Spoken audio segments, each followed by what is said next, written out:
Hello, everyone, and welcome back to the Pursuit Podcast. I'm your host, Jordan Engineer. And on today's episode, we are joined in studio by Tony Ruffing, the current chairman of the Ohio chapter for Backcountry Hunters and Anglers. We introduce the organization and talk about what they do on a national scale. We discuss how industry personalities are changing the way people are looking at our public lands, what issues that our chapter here in Ohio help with, and how people can get involved with BHA. Please welcome Tony Ruffing.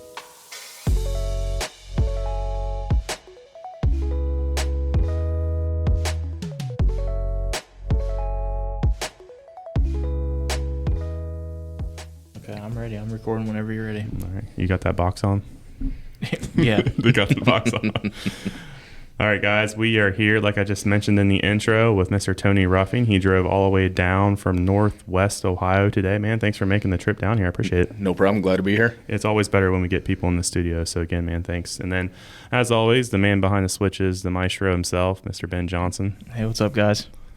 Well, guys, let's get into it. So, Tony, obviously you're here with Ohio BHA, or Backcountry Hunters and Anglers. I can't say that 10 times fast. But before we get into that, man, let's go ahead and introduce yourself and give us a little background on you. Yeah, so I'm Tony Ruffing. I'm the current chair for the Ohio chapter of Backcountry Hunters Anglers, as you said. My wife and I live in a little town called McCutcheonville, which is in the middle of nowhere. So if you look at a map, we're halfway between Tiffin, Ohio, and Upper Sandusky. Grew up in another little small town of Republic, Ohio. Run a construction company for a living, residential mostly, and raise beef cattle as well. Grew up in the outdoor space, small town Ohio, not a whole lot else to do except go grab the gun or the rod and see what you can get into there. Pretty traditional background as far as getting into hunting. My dad took me. I cut my teeth in the coon woods chasing dogs, and in the middle of the night with a Fisher-Price flashlight, and from there kind of escalated into rabbits and squirrels, and on to deer and turkey. First turkey hunt. Growing up in Ohio, we didn't have a lot of turkeys when I was younger. And a lot of this turkey season was still kind of relegated towards southern Ohio. I remember the first time seeing a turkey up my way and thinking, what's that giant bird out in the field? Grew up, like I said, kind of traditional, got into deer and turkey hunting. The last few years I've gone out west chasing elk.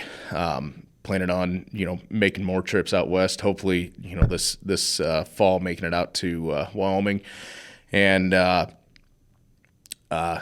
just really looking forward to kind of expanding some of that. Definitely. So typical Ohio guy, man. Mm-hmm. Small town, no one knows where you are, just like the rest of us. So Exactly. So let's get into BHA, again, Backcountry Hunters and Anglers. For those people that are, I don't want to say living under a rock, but for those people that don't really know what's going on nationally, let's get into Backcountry Hunters and Anglers and, what they do.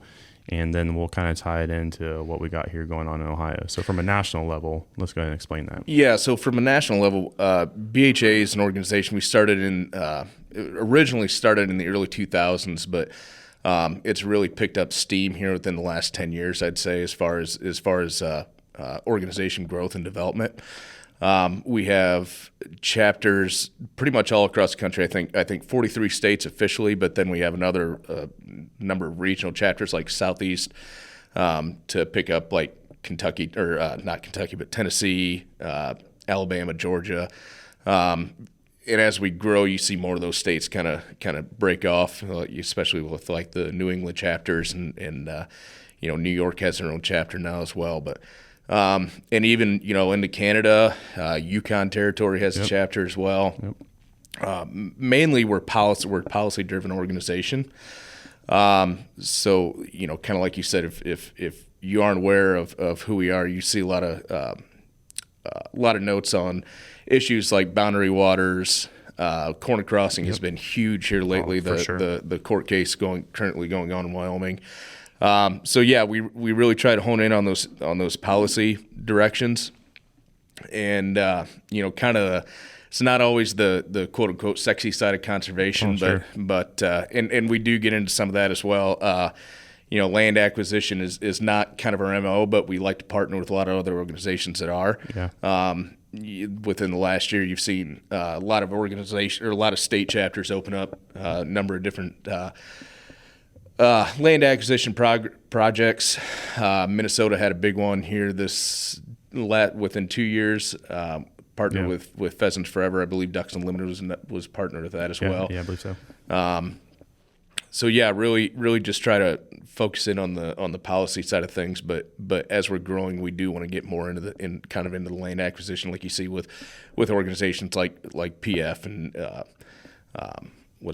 Rocky Mountain Elk Foundation, Sure. Ducks Unlimited, things like that. So yeah, and it's been something that ever since Meteor's been going on for a long time, but I feel like that, we've talked about it on several other episodes, but how much they've changed just the way that people look at the outdoor industry, and like from the public perspective, just that transition between, their connection with First Light and the camo for conservation and the product sales and stuff. And so I think it's definitely started to draw more attention to it in the last 5 or so years. Yeah. So guys like Steve and Callahan and the hunting public guys, like they've made conservation, they've made public land cool. Right. Oh, for sure. So it's one of those deals where, Will Primos has a really good quote that I like a lot called you don't know how much you love something until you know how much you value it. So it's one of those deals like you don't know what you don't know. Sure. So you have these guys now that have these mega platforms like, Yep. The media corporation's just blown up into huge, like they're everywhere now. Yep. So it's made that information accessible to a lot of people that otherwise wouldn't really know about it. And that's how I really got my introduction into BHA. Was listening to guys like Steve on his podcast, Randy Newberg, even back in the day, I've got mixed feelings about the guy now, but Cameron Haynes, he was, sure. Back in the day, he was really heavily involved with Under Armour, and then they get guys like Joe Rogan in, and now you've got now it's blown. You've got guys that have Joe talks about how he grew up fishing in Boston and all that, but guys that wouldn't be in that landscape otherwise, now here they are. Oh, sure. Yeah, and we actually had Ryan Olson on. His episode will, I think by the time we record this, is in 2 weeks out, and we talked about Joe prior to that conversation and just how much he's done for the industry as a whole, and just the way that people are reevaluating the way they look at hunting and fishing, and so it's immeasurable what those guys can do. So yeah, and you'll see those guys reach a platform that they might not ever get into it. Yeah, but now they're aware of it, and it's something that you hear the stats all the time of how many people support hunting when it's directed towards food versus trophy versus all these different variables, and having somebody like that talk about issues that we face in the conservation world, all of a sudden it just kind of broadens our scope of who we're reaching. Oh, sure. And I probably messing this number up. I believe that was like somewhere in the neighborhood of like 85% of people support hunting when it comes to food procurement. But then when you throw in the word trophy, it's like 30 that or number, 25. That number basically crazy. flips itself. Yep. And you kind of touched it. I had this question for a little bit later, but I think this is important that we're kind of transitioning into this. But I think it's important to note that what we're referring to here, we may be BHA and hunters and anglers, but this appeals to way more people. The public lands are all lands. Yeah. And so if you're a camper or you're a hiker, you just want to get out with your family, this is important information for you to know as well. Mm-hmm. Well, I mean, if you like beefsteaks, there's a huge number of farmers and ranchers out west that rely on land leases. They may only own a couple hundred acres themselves, but they run a couple hundred head of cattle. All of a sudden they rely on those federal land leases in order to sustain themselves and keep food production available. Oh yeah, 100%. So let's get into Ohio. I think people are going to look at Ohio and be like, what kind of issues do we have here? So before we get into those, let's talk about what our chapter size looks like, how many memberships we've acquired since the start of it. And then we'll get into some other topics here, but I want to talk about the metro and kind of where our membership lays. So we'll go ahead and get what's our chapter look like here? Yeah, so our chapter, we started in 2017. A buddy of mine and I kind of put our heads together. We were actually trying to figure out what organization we could start with in Ohio. what some Ohio-centric issues were, and how that would look differently than other organizations. And we had a really hard time kind of feeling that out and what we were going to do. We thought about a military directive. Probably neither one of us are military, have a military background. So it's like, are we speaking to an audience that we know nothing about? And that was about the time that Steve Ranella started the Meat Eater podcast. Randy started his. And so I mentioned to him the one day, I was like, hey, have you heard of Backcountry Hunters Anglers? He's like, yeah, I've been a member for about a year. I was like, yeah, I have been too. And we got to looking on the map, and at that time it was very Western centric. Wisconsin, Minnesota, Michigan had chapters, and Pennsylvania had a chapter. New England was starting up, but there wasn't a whole lot of stakeholders east of the Mississippi. So I said, well, let's look at maybe starting up our own chapter here. And so we got a hold of kind of the powers to be. And September of 2017, we held our first pint night. It was unofficial, not as a chapter, but we were working with the organization at the time, just trying to kind of feel out how many people we, would be interested in having it. And they kind of had some benchmarks and stuff that they wanted people to meet in order to start up a chapter. I think at the time it was like they want to have 50 members within the state. We had somewhere around the neighborhood about 97, under 100. And so we had our first pint night, and at the time the director of membership development was Ty Stubblefield. And which, if you don't know him, look up Wild Bison Ranch. He's just started up a bison ranch, so shout out to him quick.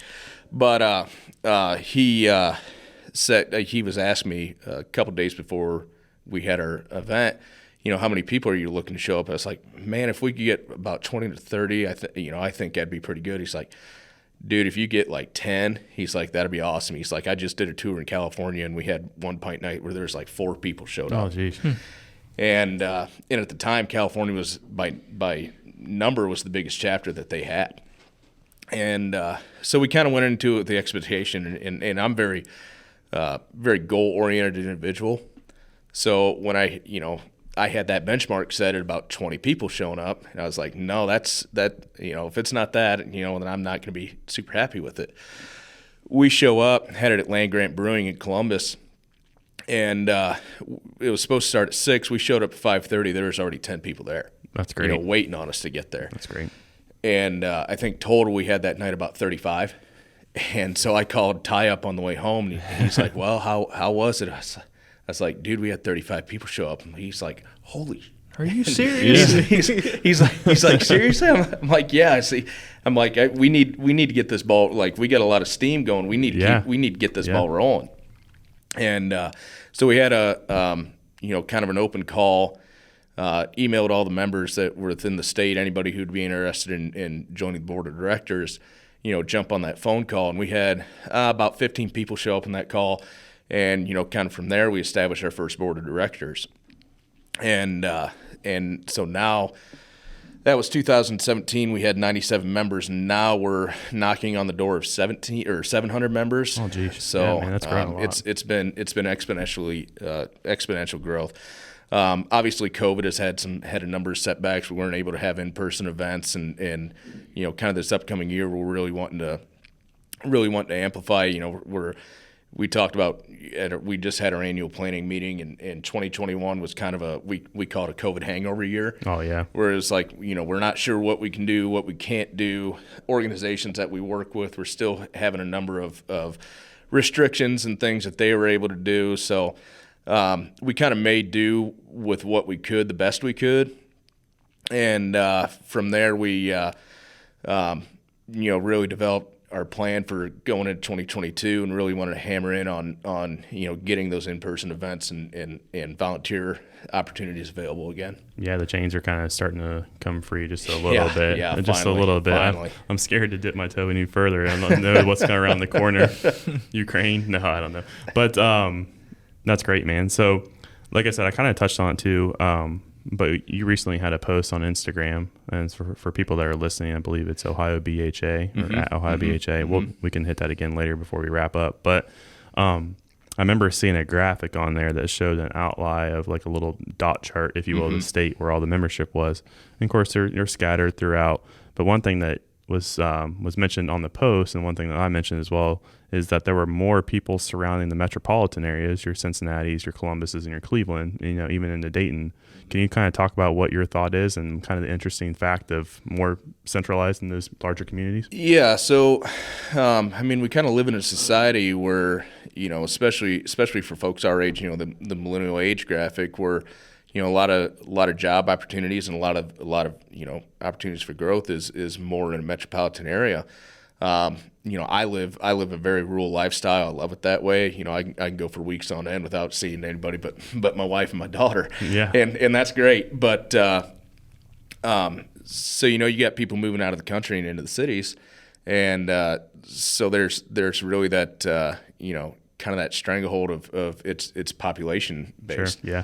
So kind of the interesting thing to take away from that graphic is you don't see a lot of dots on that in Southeast Ohio. Yeah. Which kind of which is a larger section of which public is land. largest major sections of our that's where Wayne National, Shawnee State Forest, Zaleski State Forest are really big swaths of public land that we have in the state. And that's where kind of our fewest amount of members are. Well, if you think about it from a population demographic, that's where not a lot of people live. Yeah. So, you have a whole lot of people that live in a more urban dynamic, and they still want to have that touch to the outdoors and the natural world. So, that's kind of graphics like that kind of determine where we want to focus our efforts as far as events, having pint nights. Yep. Storytelling events, film events, things like that. So those are really helpful tools, and it really helps us, kind of understand our user or our membership demographic, where they're at and what they're striving for. Oh, definitely. And it's kind of funny too, because like you said, more people are living in those metropolitan areas, and so those are going to be more inclined to be the people that actually go out and search for those public opportunities, because they just simply don't have it in their backyard. Right. And so that's another thing that I thought was pretty interesting. So moving on, everyone sees, we kind of talked about it a little bit, but everyone sees the challenges that we face nationally. It's pretty well documented in our northern states like Minnesota, Wisconsin, Michigan, in obviously Idaho, Wyoming, all those states. So that's really documented, the corner issues and stuff like that. But why should Ohio-based hunters and anglers even be concerned about those? And then on the other side of that, what kind of issues are we experiencing here within our own state? Yeah, so as far as the national issues goes, a lot of times what you see with those issues is it kind of sets a precedent. If it can happen with one state, what's to stop it from happening with another state? So mining in the boundary waters, the boundary waters is the largest visit, and again, you've probably heard this on a million other podcasts that talk about this stuff, but the boundary waters are the most visited wilderness area in the United States. So you have, tens of thousands of people every year that go up to the boundary waters to fish, camp, hunt, whatever it may be. Yep. When you have the threat of something like a mine going in there and just completely destroying or potentially destroying that entire watershed, now you have the possibility of losing. And you get up in that part of the world, that's a whole economy. Yeah. So it's like, are you shaking a carrot with a stick behind it?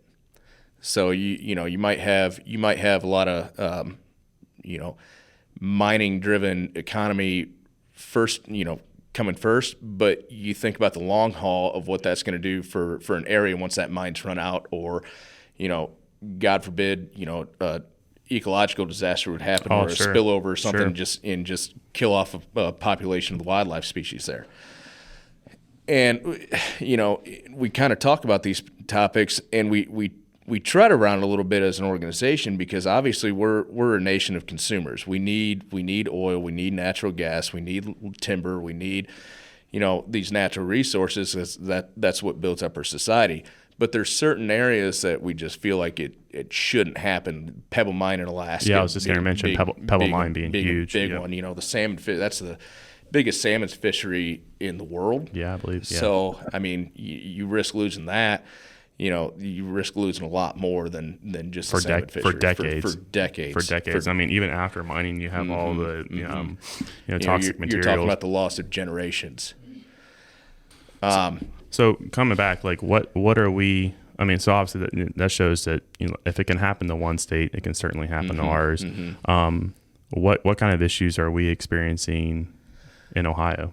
So within Ohio, back in 2019, we had a really big policy year then. We had the AEP land acquisition, we had H2 Ohio, we had budget funding, kind of directly allocated, and it was interesting for Ohio because typically your game and fish agencies are self-funded through license and tag sales. The Division of Wildlife had a huge deficit that wasn't going to allow us for the AEP land acquisition. And for listeners that don't know, the AEP recreation lands are privately owned swath of public land that is publicly accessible. So all you'd have to do is go on AEP's website or go to a station office that's on the AEP, and you'd fill out a waiver form saying, if I get hurt, AEP's not liable. And so, you have generations of people that have no idea that, they've been using it. Grandpa used to take us fishing there or hunting there, and, since the late 60s. So, you got 70 years of this land that is publicly accessible that nobody knows about, or that nobody knows is privately owned. So in the 2000, I want to say 15 or 16, AEP announced that, American Electric Power, AEP announced that they were looking to sell off some of that acreage. And it was kind of one of those deals where it was going to go to a highest bidder type scenario. So right away, the Division of Wildlife and the Department of Natural Resources started working with AEP. Well, how can we broker a deal here that we can be the first to buy? And they did lose some to private sale. We just timeline factor more than anything. But the first purchase that was made was the Jesse Owens State Park and the Jesse Owens Wildlife Area. I believe that was about 15,000 acres. And so the state was wanting to, acquire more acres because all total AEP is 60,000 acres. Yeah. Ohio has roughly 600,000 acres of public land. It ranks us about 43rd nationwide, as far as pretty low. Yeah. It's like 4%. Yeah, when you consider there's 12 million people that live in this state, yeah. That's a very low number, but we have a huge outdoor economy. We have the Golden Goose of Lake Erie, we've got, Hocking Hills region, a huge outdoor economy. So when you take out, 60,000 acres, that's 10% of our total public land holdings. That's huge. That's a very, very big, very big amount. So with the 2019 policy work, there was the 2020-2021 fiscal bill, and that had grant funding to secure the purchase of an additional, I believe, 30,000 acres of AEP recreation land, and that has become what's now known as the Appalachian Hills Wildlife Area. So we've secured that, in total. Now we're up to about 45,000 acres. There's an additional 20-ish thousand acres that are still up. And, we have an election year coming up, I think, and I got to kind of tiptoe around because BHA is a 501c3. So we can't endorse a candidate. Yeah, sure. But what I can point out is that with the DeWine administration, there seems to be a very strong effort for conservation initiative, and DeWine was a EPA representative with his law firm. Some of the initiatives like H2 Ohio, which I'll get into in a little bit, really strongly focus on preserving our natural resource and our natural landscape in the economy that surrounds that. So I think what we'll see with after this election with the next budget bill is the possibility of obtaining the remaining acreage. We have first opportunity. The state of Ohio has first opportunity to buy that from AEP. If we can't come with the money, then we'll kind of see where it goes from there. But you'll see if given the opportunity, you'll see a lot of policy work done there as well. The other thing that you saw with the budget bill, I alluded to earlier, was the H2 Ohio initiative. And national news, you really have to live under a rock to miss this.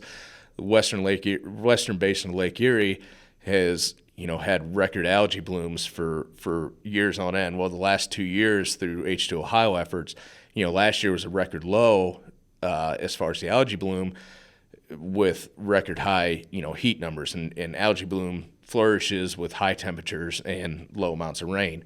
And so when we had that this last summer, kind of since the algae bloom has been a really big problem, this last year having a record low, that tells you that the money is being allocated and it's working how it should be. But then how does that relate to like the other waterways? Yeah, so H2 Ohio is primarily directed towards kind of curbing that algae bloom. And what you saw, it's been done in a number of stages. So what you saw in the first stages was how can we get the most bang for our buck? And so you saw, a lot of initiatives like cover crops going in and, easements along waterways, things like that, primarily focused along the Maumee River, because that's, the Maumee has heavy agriculture around it. And then secondary within that was the Sandusky River, which my wife and I live about a mile off the Sandusky River.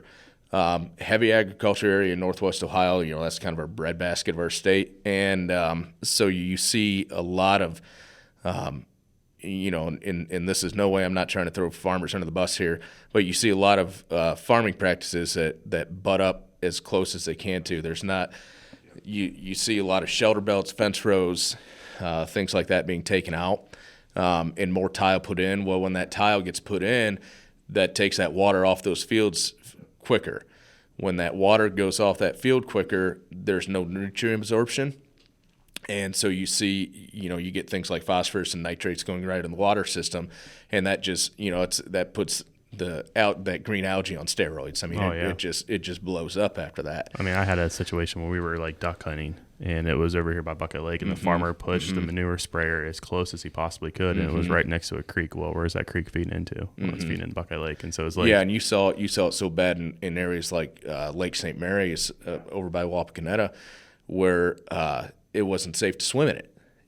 So you get ecological issues like that. You got a serious problem. Oh yeah, that's a huge lake. That's a huge, and it has a lot lake. Of outdoor recreational opportunity. I mean, that lake is massive. Between Lake St. Mary's and Indian Lake over Russell's Point, I mean, you've got two big water areas there that drive a lot of local tourism dollars, and not to mention the recreation opportunity. So what you see with the first phase, like you said, is how can we get the most bang for our buck? So there is land acquisition done with that. Most of it, a big one over by up my way outside of Fremont is Horse Bend. And what they did there was it was about 120 acres. They just took it completely out of production. And it's if you're driving east or west on Route 20, on the north side of the road, you'll see more of a wetland area. Sits a little bit lower than what it does on the south side, and so they try to create these vernal pools, native grasses, waterways, wetlands that just really hold that water for a lot longer, and let the soil absorb it, let the surrounding plants absorb it, and really let wetlands do kind of what they do best is serve as a filter. The issue with that from an access standpoint is it's great to look at. There might be walking trails, but there's not a lot of recreational opportunities outside of that. What you're seeing in Phase 2 and Phase 3 of H2 Ohio projects is they're really honing in on, okay, how can we do this great work that helps with this nutrient absorption and helps kind of slow the watershed off. And how can we create more opportunities? And up my way, there's a project getting started called Wolf Creek, which Wolf Creek is a tributary that dumps right into the Sandusky River, just south of where the Sandusky dumps into Muddy Creek. From Muddy Creek goes out to Sandusky Bay into the lake. It's 160 acres that they're converting from agricultural practices to restoring, woods along which there's existing woodlot on there, but they're going to try to expand upon that, add wetlands, add native grasses, help out our pollinators, because that's another big issue that we see within Ohio is loss of pollinators. With that, it's going to become a wildlife area. So that increases your hunting and fishing opportunities along those areas too.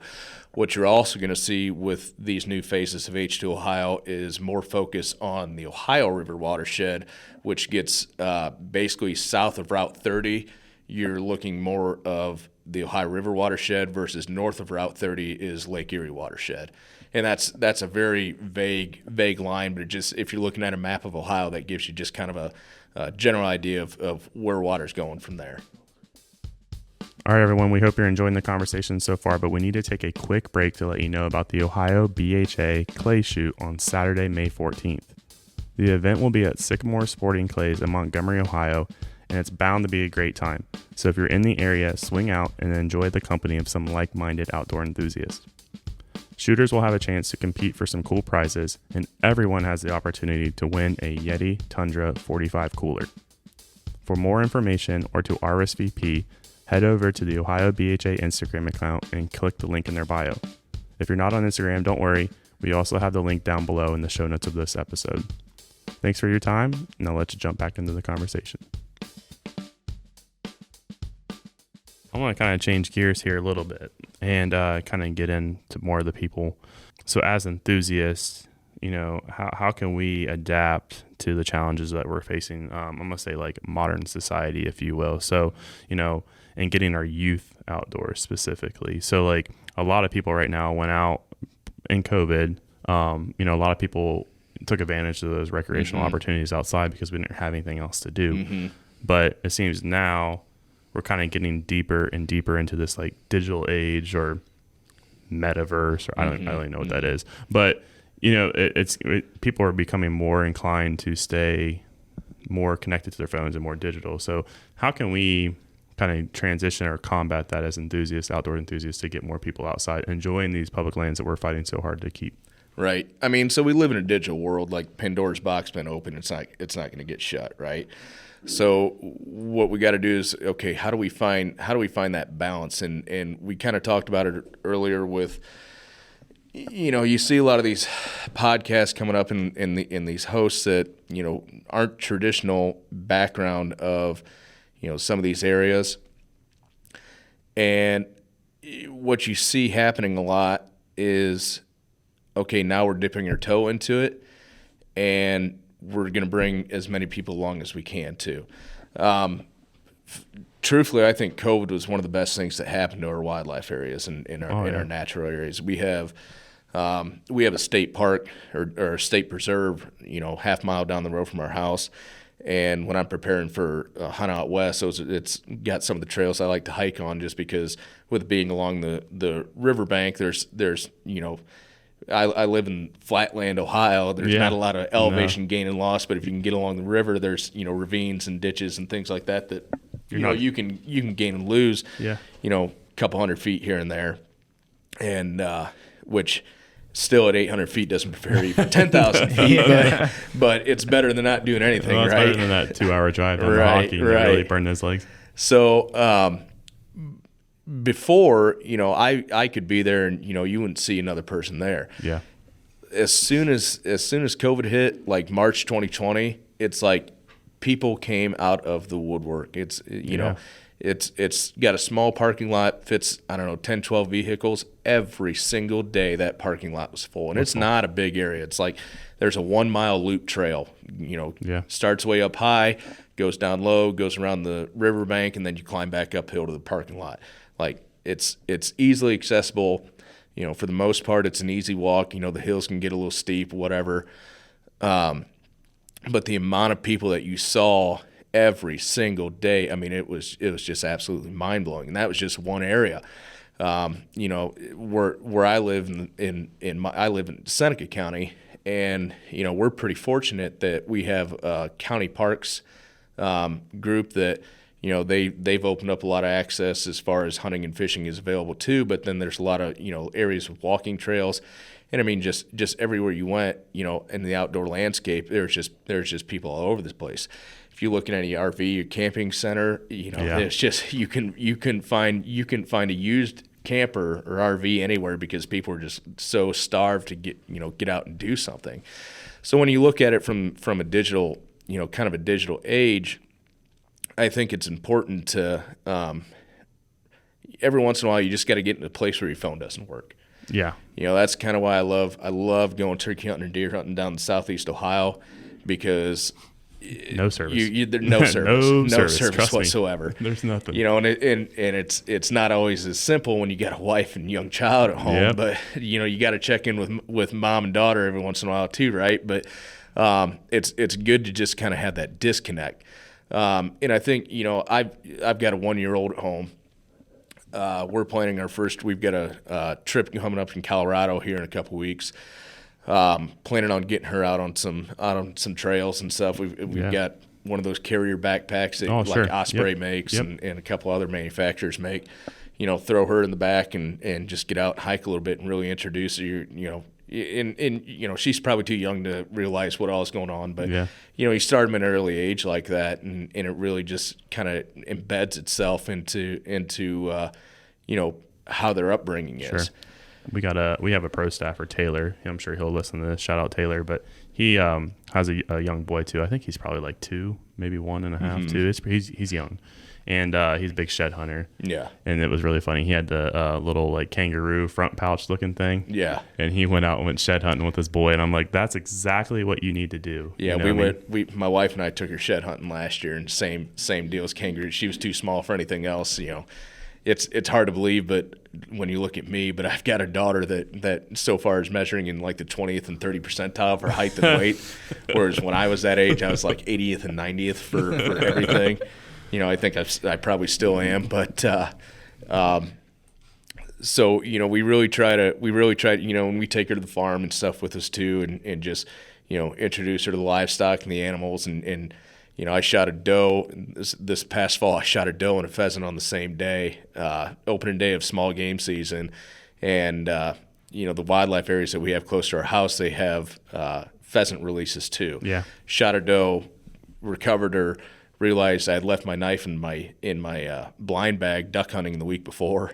So I had to drive back home, grab my knife, go back out there. And as I'm driving back the farmer's lane, I look over and there's a pheasant, you know, in the fence row off the side. So I just stopped the truck, grabbed my bow real quick, threw my release on, thought there's no way this is going to work. Stepped out the side of the truck, drew back, 10-yard shot, you know, really? Tendering it right through the chest. And when I got back home, awesome. my wife brought my daughter out, and she's just like blew her mind. She didn't know what to think. You know, first time she'd ever seen a deer up close or anything. She's just sitting on the tailgate with which sounds morbid, but with this dead deer, and she's just petting it. Dude, and, sure. You know, saying cow, everything on cow. Oh, for sure. And you know, and I think, you know, when it comes to getting your kids outdoor, it really falls on you as a parent, right? You know, the problem we see with a lot of like these youth hunt events and stuff is they're great. It provides an opportunity. But most of the kids that show up to that are going to get into hunting regardless of that youth event or not, because they probably have at least one parent in the house that hunts. Exactly. Mm-hmm. If they don't, you're setting up a scenario where these kids, you know, they're on somebody's private farm or they're on a controlled hunt where it's set up for success, right? Because that's the idea is you want a level of success so these kids can get interested into it. But the problem is after that day, where are they going to go? You know, so, you know, that's kind of where we step in is with our organization is access is huge. Access is everything. That's the number one reason why people get out of hunting is because they lose access. You know, I'm fortunate where I live. I can drive within a half hour of any direction of my house and choose between about 12 to 15,000 acres to hunt. I've got killdeer plains up my way too. That's over 9,000 acres. Not to mention the, you know, just little state wildlife areas, county areas that are open to hunting and fishing. But if your kid wants to get into hunting and you grew up in a household that doesn't hunt, and you want to encourage your kid to get outside and they choose hunting, well, then I suggest you look into getting hunting yourself. Oh, for too. sure. Well, they want to emulate what their parents are doing. Exactly. Exactly. And you see, you get in any hunter recruitment, kind of platform, and you see, traditionally there's a spike with kids getting into hunting between like ages 8 to 12. From about 12 to 22, there's a huge drop off. Well, you get in high school, you get sports, you got significant others, you've got schoolwork, so there's always that loss. And then you see kind of gradual uptick once you get to that post-college age, but it's still not reaching the numbers that it reached before. They're starting their professions and what have you, or they're they're the low man on the totem pole when it comes to a career or whatever. So I can see that. Kind of the unique thing about our organization is our average age is about 40. If you look at any other organization, the average age is about 65. I'll say it's not. That's one thing I did notice about BHAs. It's not about a bunch of gray hairs. Not that there's anything wrong with them, but I mean, we need those organizations too, right? And I think that lends itself to where the origin from it. Mm-hmm. I mean, starting out west, you're not going to get like your. I don't want to throw a rock at DU, but you're not going to get your Ducks Unlimited kind of. People, you know what I mean? Like, not the stereotype, but like. And the great thing about organizations like Pheasants Forever and DUs, they have that older, older membership base. Those older membership bases typically have more money to throw around. Well, yeah. See, that's the flip side of it. So it's us with an organization. We rely pretty heavily on memberships, and but a lot of our work is done through grant funding. So again, kind of the non-sexy side of conservation is, reading bills and filling out grants. Oh yeah. That's my God, it'll put you to sleep at night. But I mean, where we thrive though is our membership base is so hungry. We may not have money that we can donate, but we can donate our time. We can donate some sweat equity. Really focusing on our efforts of how can we get boots on the ground, and we're huge in boots on the ground work. With Ohio, we've been focusing on a lot of cleanup projects. This year, we're really going to hone in. We've got some partnerships with Wayne National Forest. We're going to do some trail maintenance. Try to curb some illegal OHV use that's been going on down there. It's a huge problem. It's a huge problem, and it's actually having an impact on a lot of you talk about the fishing pro staff. Yeah. Brian talking about stream access, and this illegal OHV use is getting so bad that it's actually impacting a lot of stream and tributaries going into bigger river systems as well. So we've done a number of tree plantings down Wayne National. We try to focus on some initiatives up towards the lake and up towards the the Lake Erie watershed as well.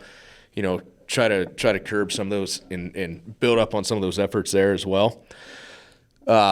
So we have a young, energetic membership base that we like to think of ourselves as kind of a bottom up organization.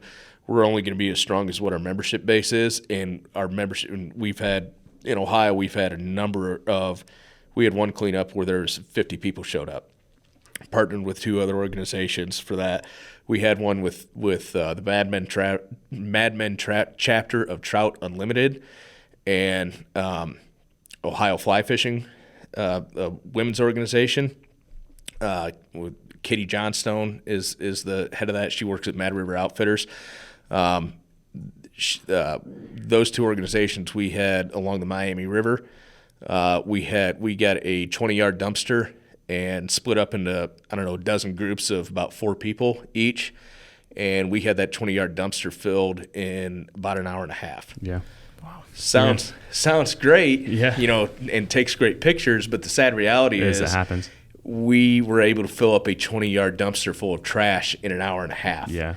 And we hit those areas, but there's more areas that could have gone. Yeah, it's just that one spot. Well. Yeah. Right. Yeah. Right. Did you ever have Adam Greentree?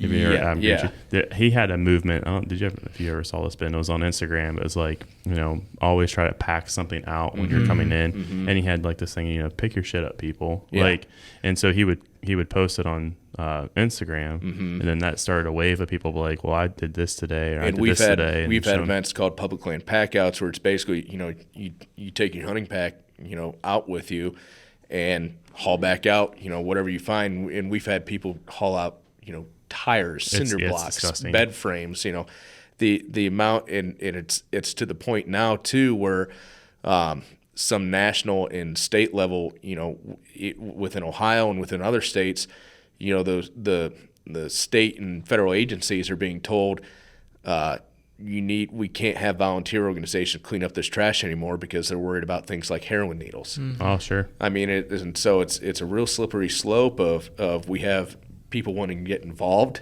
but it's sometimes the problem is so bad that it's like we can't do anything. Yeah, and for the love of God, don't let your balloons go. Oh my God! So that's a big thing that I've been doing on my social media. Is if I find out a balloon, or if I find a balloon, I always hashtag stop releasing balloons. Yeah. And I think I'm up to 3 or 4 this year. I found one checking my coyote trap line a couple days ago, and I'm glad that person had a birthday party. I hope he had a terrible birthday. That's how. It cracks me up because I watched. I don't know how big of a football fan you are, but I watched like Nebraska games, and they always do that red balloon release. And I'm like, what in the hell? Yeah, where do those balloons go? What are you, like? It's thousands and thousands of balloons. You're in the middle of prime sandhill crane habitat. Where are those balloons going to end up? Exactly, every single game, and it's like, what? Yeah. So, well, we kind of talked about the volunteers, man. So if I'm not a member yet, I certainly will be after this conversation. But if someone was wanting to become a member, where can they go to join the organization? And then, like, if it's if you're not wanting to join quite yet, what can someone do to help the cause preserving and maintaining our lands? Well, I would definitely say, if you're interested in becoming a member, you can always go on our website, backcountryhunters.org. From there, you can find the membership channel and all that, and there's a number of ranges of memberships. We have yearly individual memberships for $35, and runs basically about the same as what any other conservation organization runs price wise. We also have different levels. There's lifetime memberships, and there's incentives to go along with each one of those levels. We have armed forces membership. We have college and student memberships. BHA actually started an armed forces initiative a couple years ago. Have had pretty good success rate with that as well. You're seeing a number of chapters pop up at a few different military bases and things like that. And we offer a discounted membership for students in military and first responders as well. If you're in the area, like I say, this coming year we're planning on having really getting back into the swing of in-person events again. Whether it be a pint, we try to, if we have a service project event, we try to coordinate a pint night to go along with that. So if you're in the area and you want to, at least check out a pint night and kind of see who we are, I strongly encourage people to come out and check out those events. We're planning on getting all over the state. I know we've got members in Northwest Ohio where I'm from that are like, when are you guys going to come up here? And I promise we're working on getting up that way too. Our focus on the last few have been in the Columbus area, just because that's where the majority of our members are in the Columbus area. Yeah, sure, and it's centralized in the right, state, and so it's centralized, easy for everybody to get to. But you can also check out one of our service project events too, and stay in touch with us on social media. We've got a crack social media team that they're usually quick to respond. Sometimes it's me responding, sometimes it's one of our other board members. We've got we're up to 14 board members right now. We just added a couple with our yearly planning process. I've got a great team of guys and gals behind me. It's easy for me to come on and say, well, we did this and did this and did this, and I'll be the first to tell you that without the work of the rest of our board of directors, like, most of this would not be possible. Oh, sure. We're spread out all over the state too, so it's nice to have. kind of goes back to what I said earlier. You only know what you know. Well, I'm up in the northwest part of the state. I have no idea what's happening in southeast Ohio or anywhere else. So it's nice to have people kind of spread out all over the place. And if you see something, and happening on public land that you think, we ought to be involved with, let us know. Email us, get a hold of us, post on our Facebook page, message us on Instagram. We're not hard to find. No, not at all. Not at all. And we'll get into that too. We'll give you a chance to pitch all that, but there's definitely a lot of easy ways to connect to you guys. You mentioned those pint nights. That's something I kind of forgot to touch on. So let's go back just a little bit and touch on those. So obviously the pint nights are great for getting people together and having a conversation. I think Andrew, who's on our pro staff, referred to him as social lubricant. So shout out to Andrew when he hears this, because I know he'll be listening. And by saying that, what I mean is that somebody may be intimidated to go out to Woodbury or to Dillon or, name Wayne National by themselves to kind of get involved. They're a new hunter. Maybe they don't understand. Have you seen like the camaraderie that's built in these pint nights? Kind of touch on that. It gives someone that, well, hey, I know John. Well, John has this place, or he might be willing to take Steve here. So kind of touch on that. Yeah, we'll be careful with John. He's one of our board members too, and he's very tight with his spots. But no, I mean, I totally get it. I've been hunting my whole life, right? Yeah. I go down to Wayne National Forest, and compared to where I live, you may as well be on a whole nother planet. And there's a lot of I've drove up to a lot of spots where I'm like, man, I really want to hunt here, but like, can I park here? Is somebody we had a member contact us during gun season. He had his tires slashed. Yeah, I think I saw that actually. It's crazy. You get some of these people that they think they've been hunting here for however many years that they own it, and it's just not the case. And talked to the guy at our last pint night, and he was great spirits about it. He's like, I got insurance for a reason. Was that on the Facebook group page? It was on the Facebook. I saw it. Yes, on there. It was on our Facebook group page. I mean, it's crazy. The guy comes out from a morning hunt with his brother, and he was telling us at the pint night too. His brother's a new hunter. They're both new hunters, but his brother's even more of a new hunter. And his brother comes out and sees this tire, and he's like, I can't believe people do this. He's like, hey, stuff happens, but you hear horror stories like that, and it can be real intimidating to somebody who's never done it before. Yeah. So, but like I say, my experience on public land far and away outweighed the bad. I ran into a guy in the parking lot last year during turkey season, and he and I get to shooting, BSing a little bit and kind of talking about our mornings and this and that. He's like, yeah, I saw your truck here. I wasn't really sure where you were hunting at. And, I kind of gave him a, very, very vague description of where I was. But I'm west. Yeah. You see that area over there? Not it. And but we're talking in the parking lot, and we look across the road, which is still public, and there's a tom out there strutting. And he's like, oh, man, and we get to looking at it. It's like, is that a decoy, or is that an actual bird out there? Well, all of a sudden we hear it gobble, and he looks at me. He's like, you going to go after it? It's like, hey, man, like, I was in the spot you wanted to go this morning. You go after that bird. So it's something that we like to practice called trailhead diplomacy. Yeah. You catch more flies with honey type of deal. It all comes back to you too. Oh, yeah, 100%. So, my suggestion to somebody that may be kind of intimidated to go into it, and that's kind of the beauty of our social events, is that, I've seen firsthand where, people show up for the first time, and, maybe they just got into hunting, or they want to get into hunting, and they'll meet up with somebody, and now, they're hunting partners. And yeah. they've gone out west together, or they go duck hunting together, whatever it may be. But, it really sets up, you can, and that kind of ties in what you were talking about earlier with how do we escape the social media world.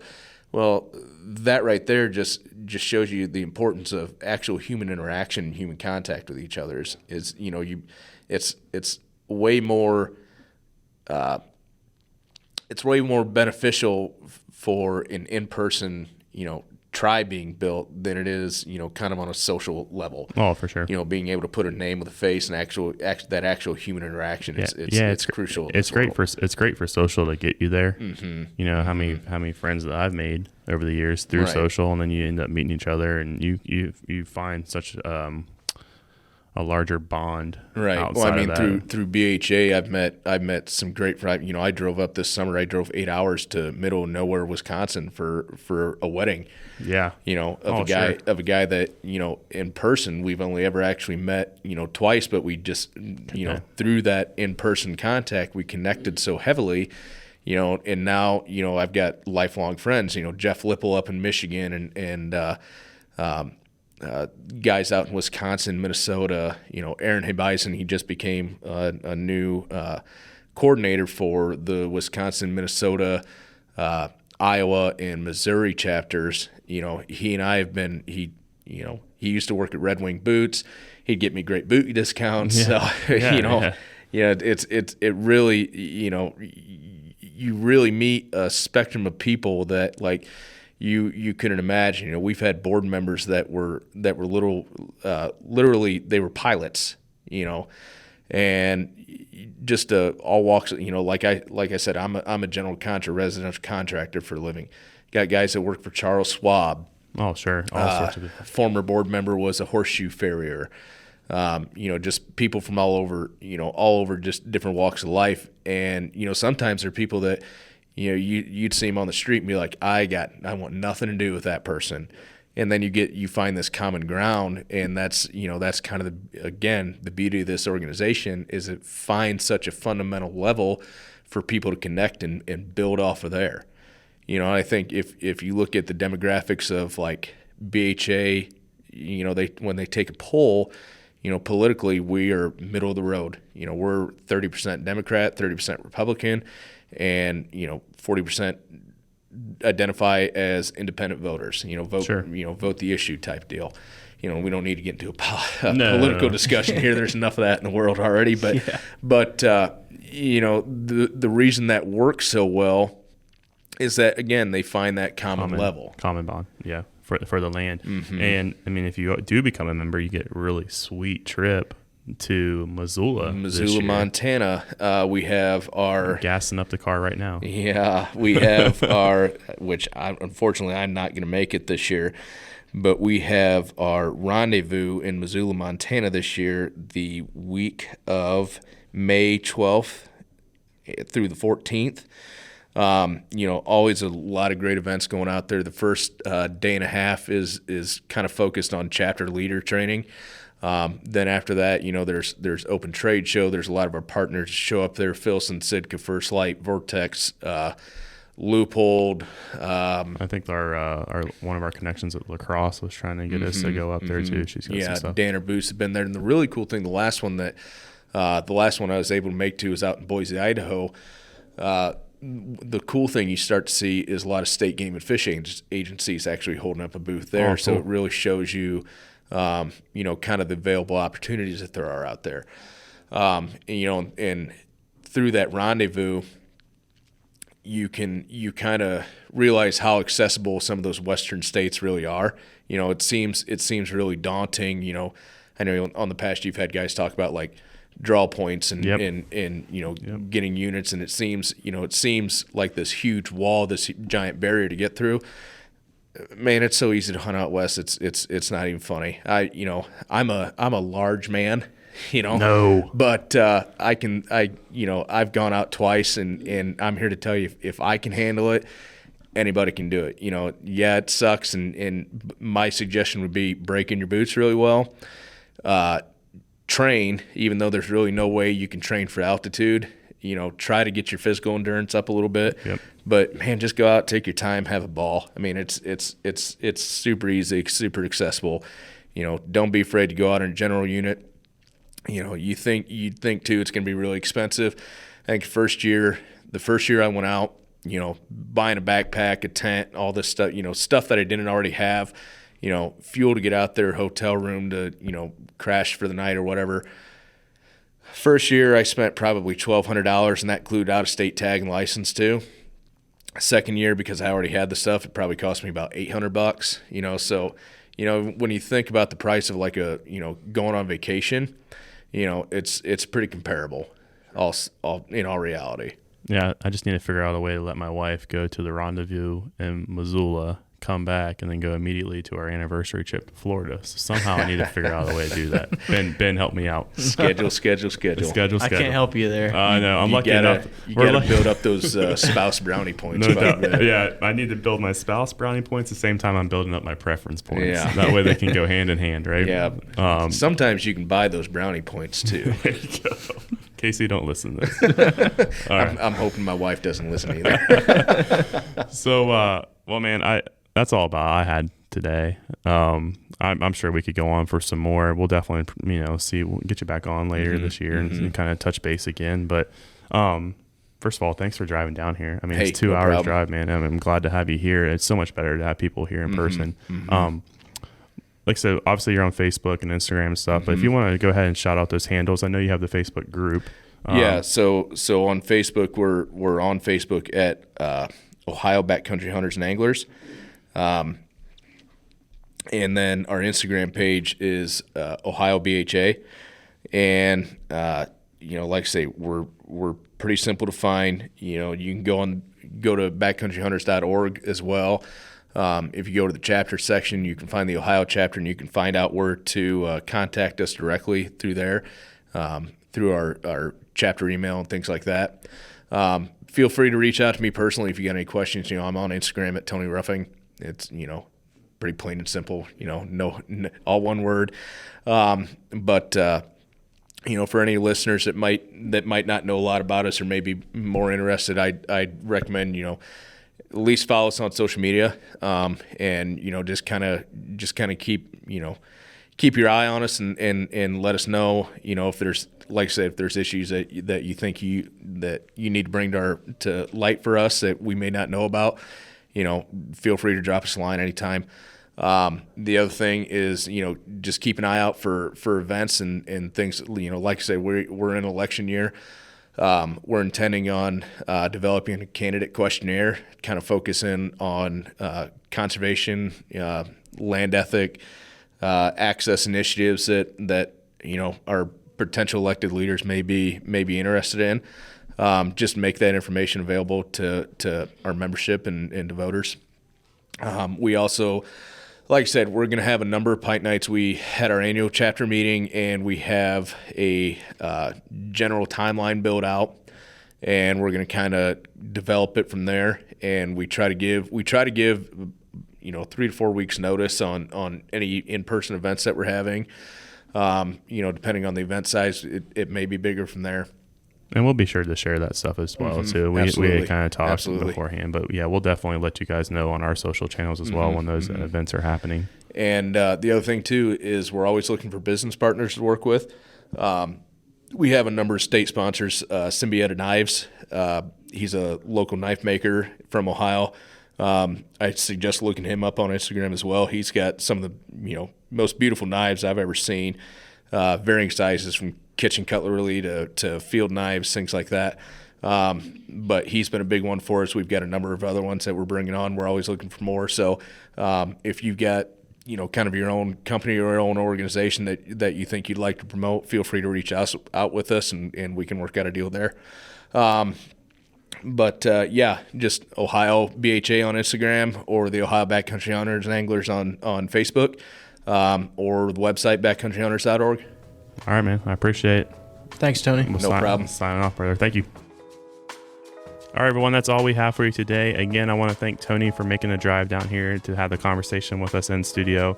It was great. I know Ben and I, like always, we could have gone on for at least another hour or so. As always, we appreciate you listening. Please be sure to give us a rating and help us grow this show. And until next time, enjoy the pursuit.